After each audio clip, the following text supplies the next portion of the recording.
A cube face has faces numbered 1 to 6. It sits on a table as shown. The hidden corner is U.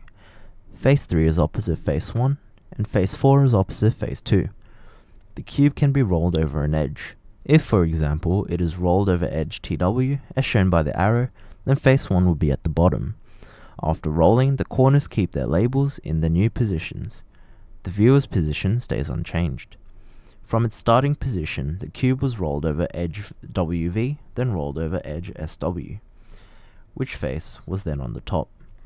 So, if we roll it over this way first, this means we get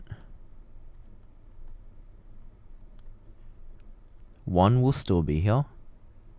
However, 2 will be on the bottom, 5 will be here, and the number opposite 2, which is 4, will be on the top.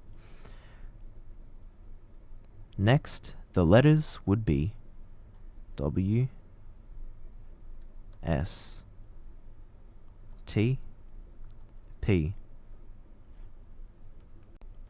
Q, U, and R. Next, it was rolled over SW.